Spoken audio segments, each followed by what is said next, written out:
Hello there, and welcome to another video from Culture Slate. My name is SirMicky, and today we're going to be talking about BioWare's popular MMO, Star Wars: The Old Republic. Specifically, we're going to take a look at 10 planets that BioWare absolutely needs to include in the game, starting with number 10. Cathar. Cathar is more or less an African savanna, with colossal trees making up major cities for the inhabitants. The cat-like species do tend to venture into wide-open spaces for sacred blood hunts against creatures such as the Kiltic beetle. What makes Cathar a bit more interesting is that the main species was made famous by Knights of the Old Republic's Juhani. During the Mandalorian Wars, the Cathar were nearly wiped into extinction thanks to the Mandalorian warriors we've heard so many stories about. This part of Cathar history could easily tie into the unfinished Mandalorian story arc that started with the Echoes of Oblivion 6.2 expansion. A major downside to programming this planet, however, is that it would look too alike to Dantooine, especially with the boba trees that look just like the baobab trees in real life. Number 9. Bathawi. Bathawi is the homeworld of a camel-like and notoriously brusque species known as Bothans. Spycraft and rigid security are their claim to fame.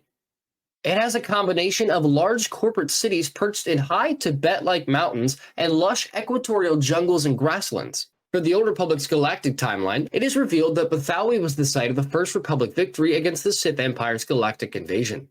Jedi Master Belth Alasis made a last stand that cost the lives of himself and his troops, but it weakened their opponents enough that they could no longer hold the planet. The Old Republic may be in need for a new kind of quest involving espionage, especially considering how the player can choose to sabotage their own faction with the newer updates. Number 8. Utapau. Utapau has savannas like Cathar, but a distinction for this Revenge of the Sith planet is its sinkhole cities. Imagine exploring a map with multiple levels. If someone wants to find a new area, they'll need to use a lift instead of running off the borders of their current map. They may even spot other players below their level that rims the cliffside, but far enough down that a jump would cause fall damage death. The cities are divided between the aristocratic Powans and the working class Utai. That would draw a line in the sand between which species the Republic or Empire supports. Number 7. Mygeeto. Mygeeto is the original crystal world, with skyscrapers that resemble its mineral shafts like Chrysophsis, but also with a stark landscape and occasionally harsh weather like Crate. There's little information about Mygeeto's early history. Its lemur-like Lurman inhabitants were forced to construct giant crystal formations by the whip of Rakatan slavers during their distant past.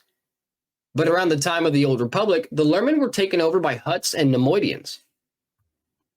Giant white worms are the only known animals endemic to Mygeeto. They absorb the energy of the planet's core for food and to camouflage as crystals.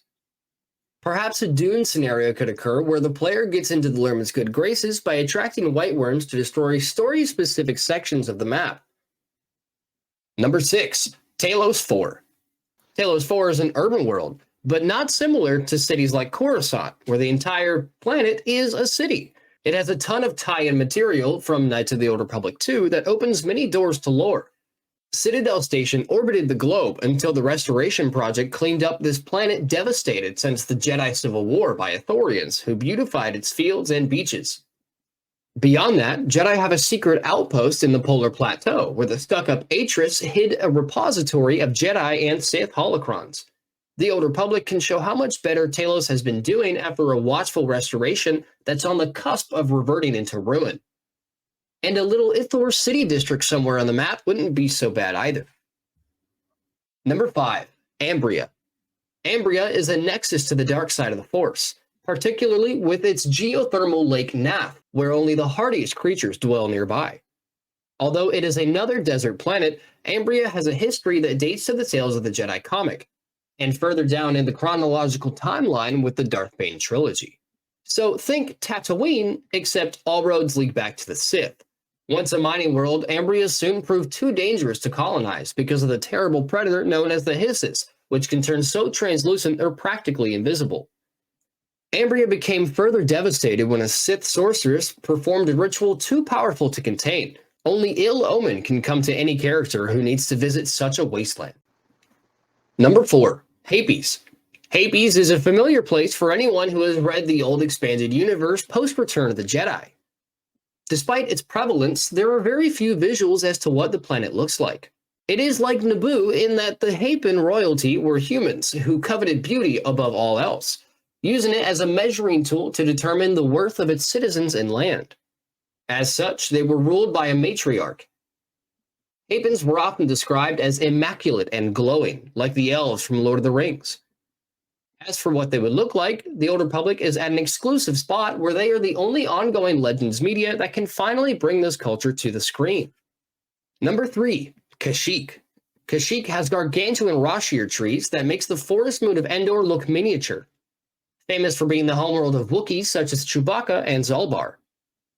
Kashyyyk can sport a map that is more maze than any other, except perhaps their take on Corellia. The brambling tribal villages like Rookroro can feel downright homely. Unless, that is, the Zerka Corporation is enslaving and manipulating the tribes as they did in Knights of the Old Republic. If something like that were to happen, the player's avatar may have to take the lift down to the deepest dark of the forest floor, known as the Shadowlands. Attacking fauna is a common mainstay for exploring the big maps of the game, so the classic creatures like Tarantex, Katarns, Kinraths, and Weeshox would abound every fantastic hollow to be explored. On top of that, Kashyyyk would be the final checkmark for revisiting planets from the Old Republic's 2003 predecessor. Number 2. Mustafar. Mustafar has received a ton of attention in canon, with Rogue One establishing it as Darth Vader's base of operations, and Vader Immortal revealing the climate was once a verdant jungle until an artifact rumored to bring loved ones back from the dead devastated the planet into a volcanic hellscape. Legends has a similar backstory, sourcing from Galaxy's Trials of Obi-Wan. It claims that during the time of Exar Kun, prior to the events of the Old Republic game, a Jedi enclave hiding out in the jungle was under attack by the Sith. The attackers called upon the Force to bring 2 planets closer into Mustafar's orbit. This created tectonic upheaval that slowly devastated Mustafar into the way it's seen during the prequels. The Old Republic could provide a midpoint in the chronology. Half of the map may be a Polynesian rainforest, and the other half may be a Hawaiian caldera, where mining operations seen in Revenge of the Sith have just opened. It's a unique take and would deliver just another surprising look at a planet that is often derided as nothing more than a lava world. Number 1. Geonosis. Geonosis is the most pressing of the pre-existing planets the BioWare team should create, because Mandalorians are all the rage right now. With the Old Republic backstory, as seen in Galactic Timeline, the Geonosian arenas were used by the Mandalorians as death duels. Twice there, the new Mandalorian leader, aka Mandalore, was decided by Mortal Kombat, and it changed galactic history in favor of the Sith Empire. Now the armored warriors were amid another civil war where mainstay Mandalore, Shae Vizsla, may or may not be usurped by the upstart Hedda Cole. It would be a fitting place for that conflict to reach its conclusion. While the Mandalorian is facing a similar predicament, as for terrain, the Martian Red Rock is a different kind of desert planet in the lengthy repertoire that is the Old Republic. Players can run through canyons, reenact the droid factory scene in Attack of the Clones, and explore the wrapping hives where Gothic lighting would be as common as NPC opponents. Speaking of which, the game already has a variety of Geonosians for character models, and DICE's Battlefront 2 gives an idea of what an MMO map could look like.